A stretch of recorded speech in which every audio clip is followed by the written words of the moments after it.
And welcome back to the channel, folks. Today we take a look at Denfeld High School in Duluth, Minnesota, supposedly built in 1926.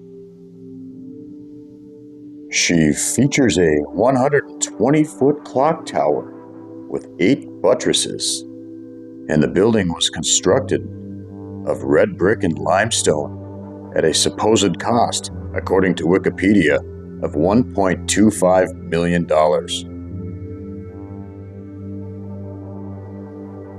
Notice the ugly recent addition on the left-hand side of the picture. And these two shots show you how beautiful she used to be without that nasty addition. Look at the H shape in the smokestack.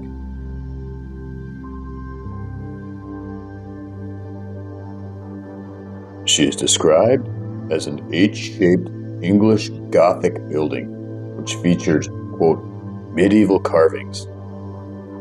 Medieval carvings?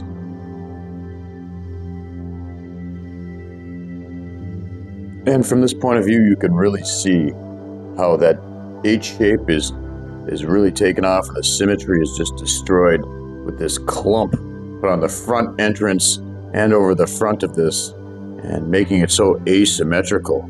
It really takes away a lot of the beauty.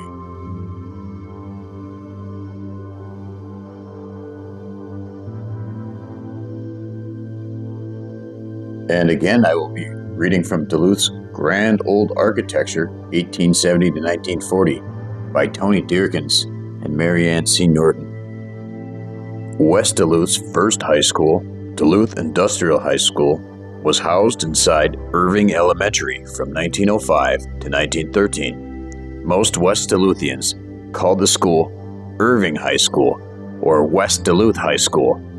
In 1915, the first Robert E. Denfeld High School was built at 725 Central Avenue North, next to Ely Elementary, serving 150 students. By 1925, over 800 students were crammed into the first Denfeld. When the new Robert E. Denfeld High School opened in 1926, Old Denfeld was rechristened West Junior High. The high school's namesake, Robert E. Denfeld, served as the superintendent of Duluth schools from 1886 until 1916.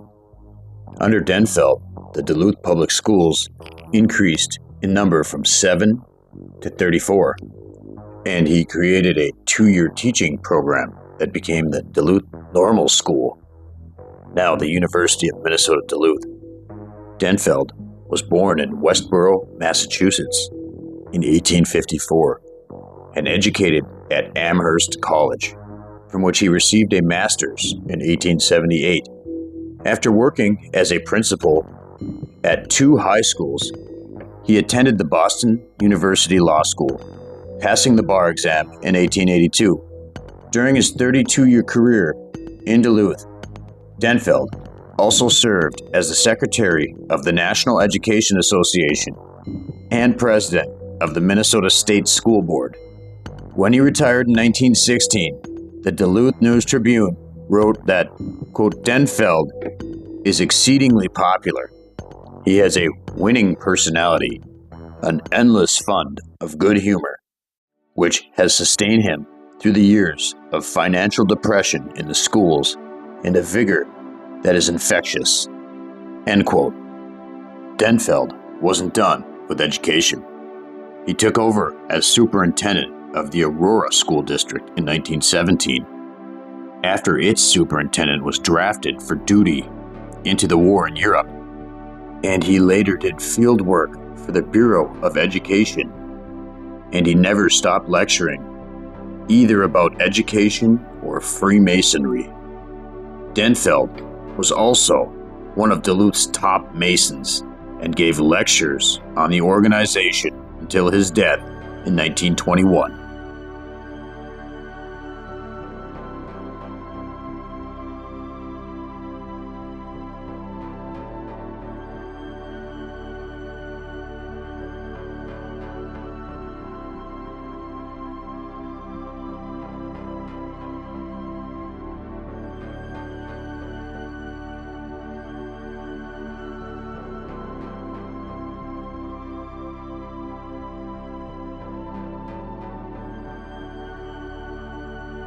And down here you could see the former entrance covered by the new expansion.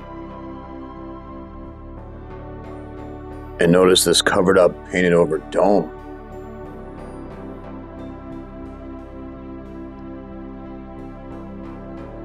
And it was hard to get close enough to see the fine detail. If you look up close, there's little cherubs, little griffins, little eagles and dragons in every little corner.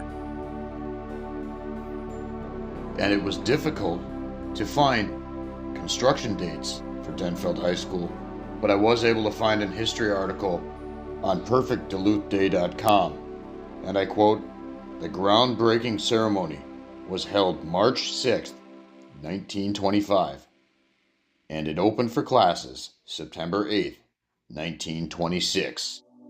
That would make it 17 months. Yes, that's right, 1 year and 5 months. 6 months, of which the temps would have been below freezing on average.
And here we have our customary Masonic cornerstone.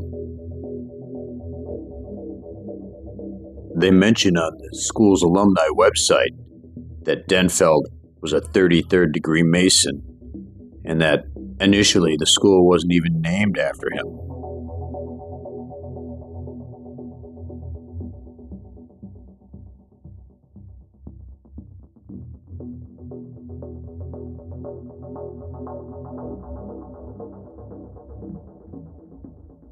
And what the heck is that Yeti-looking creature? And is that Lucifer? And there are so many signs and symbols that I have never seen before.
There's so much beauty and detail, it's hard to take it all in, especially with a camera lens.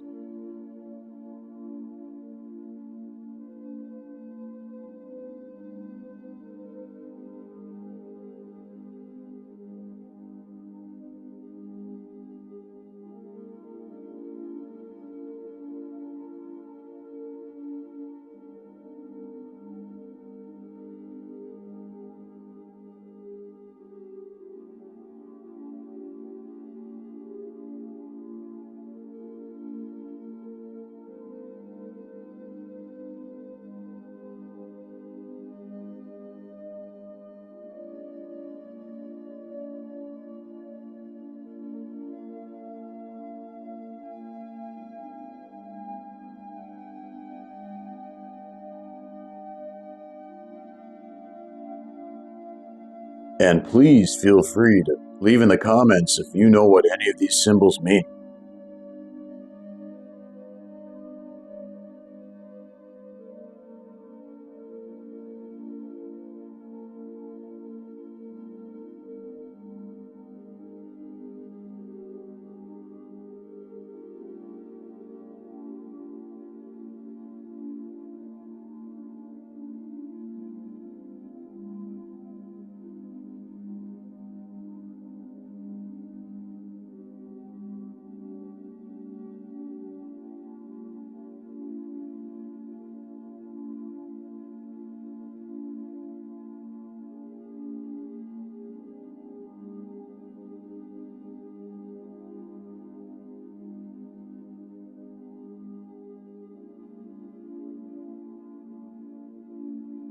And with all that detail outside, of course they would have an interior and auditorium like this. Built in 15 months, don't you know?